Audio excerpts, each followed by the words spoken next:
તો કેમ છો મિત્રો, મજામાં? હું અરુણ જાડેજા તમારું હાર્દિક સ્વાગત કરું છું એક નવા વ્લોગમાં. ઘણા ટાઈમથી આપણે કંઈ વ્લોગ ઉતાર્યો નથી અને તમને જોતા એવું લાગ્યું હશે કે અરુણભાઈ ક્યાંક બહાર જવાના પ્લાન કરી રહ્યા છે, તૈયારી કરવા. કેમ કે લગભગ સમથિંગ આપણે 1 વર્ષથી આપણા ઘરે રૂમ અંદર તૈયારી કરી રહ્યા હતા. હું તમને આપણો રૂમ દેખાડું.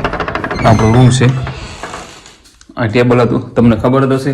આ ટેબલ, સ્ટડી ટેબલ બધું હતું, કાંઈ રહ્યું છે નહીં. અને બધું બહાર જતું રહ્યું છે. ટૂંકમાં રૂમ બહાર નીકળ્યો ટૂંકમાં, એટલે બહુ બહાર નથી ગયો. ટેન્શન લેતા નહીં, કેમ કે એના ટાઈમમાં બહુ બહાર જઈએ બહુ મજા છે નહીં. એની કરતાં જ્યાં છે ત્યાં થોડુંક આગા પાછા થઈને તૈયારી કરવી તો બહુ મજા આવે. અને જેટલા પણ લોકોનો ગ્રાઉન્ડ બાકી છે હવે તો એન્ડિંગમાં છે, તો એ બધા થોડુંક ધ્યાન રાખજો વ્યવસ્થિત.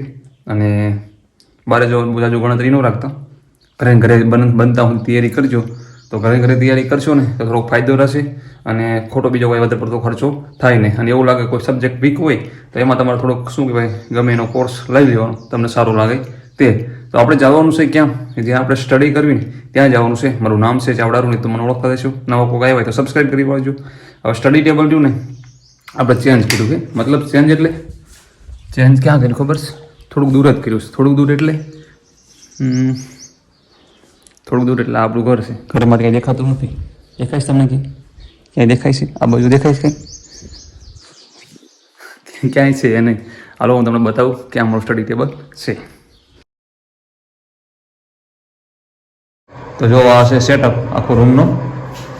ચેન્જ કરી નાખ્યો આખો આપણે.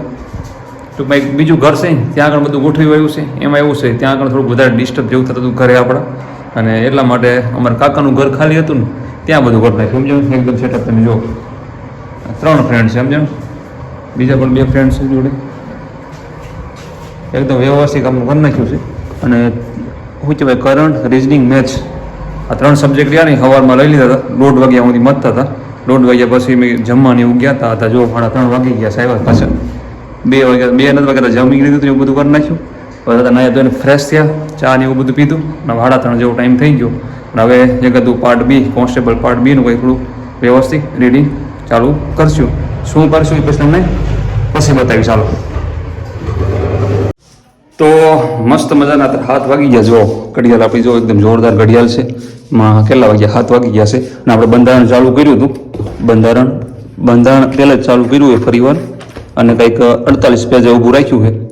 અને આજે સવારમાં 9 વાગે સ્ટડી ચાલુ કરી હતી, 1:30 વાગ્યા સુધી. 1:30 વાગ્યા પછી જમવા આવી ગયા અને 3, 3:30 ચાલુ કર્યું તો અત્યારે 7 વાગ્યા સુધી કન્ટિન્યુ. મોબાઈલ પણ અત્યારે હાથમાં લીધા છે. ઓકે, અને હજી ફ્લાઇટ મોડમાં કાઢ્યા નથી. ફ્લાઇટ મોડમાં છે બપોરના. તો હવે આપણે મળશું કેટલા વાગે? હવે રાતના 9 વાગે. 9 વાગ્યા સુધી આરામ. ત્યાં સુધી આરામ. નવા આવ્યા હોય તો સબસ્ક્રાઈબ, લાઈક કરી વાળજો. મજા આવી જશે, બહુ મજા આવી જશે. તમને એક બેનર દેખાણું છે, તમારી PDF જોતી હોય તો વોટ્સએપમાં મેસેજ કરજો, તમને ડેમો મળી જશે. જય માતાજી, જય.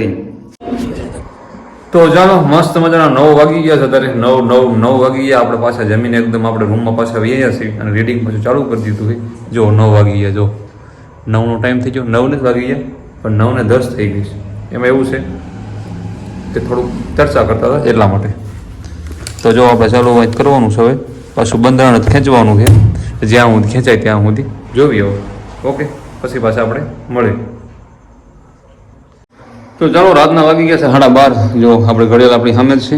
અને આજનું રીડિંગ વ્યવસ્થિત પૂરું થઈ ગયું છે. તો MCQ નહીં પૂરા કર્યા હતા. અને બંધારણની બુક આપણે કમ્પ્લીટ કરી હતી. એમાં કેટલા 60 પેજ કમ્પ્લીટ કર્યા.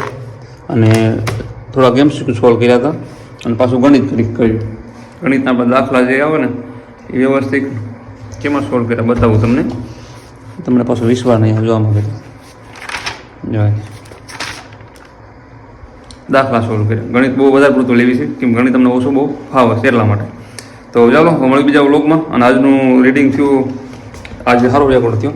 ટૂંકમાં 11 કલાક જેવું થયું. કરંટ 1 કલાક કર્યું, રિઝનિંગ 1 કલાક, મેથ્સ આજે 3.5 કલાક કર્યું, બંધારણ 4 કલાક, બંધારણ 1 કલાક અને MCQ 1 કલાક. આવું કાંક રીડિંગ કર્યું છે. જય માતાજી, જય હિન્દ. મળી બીજા વ્લોગમાં.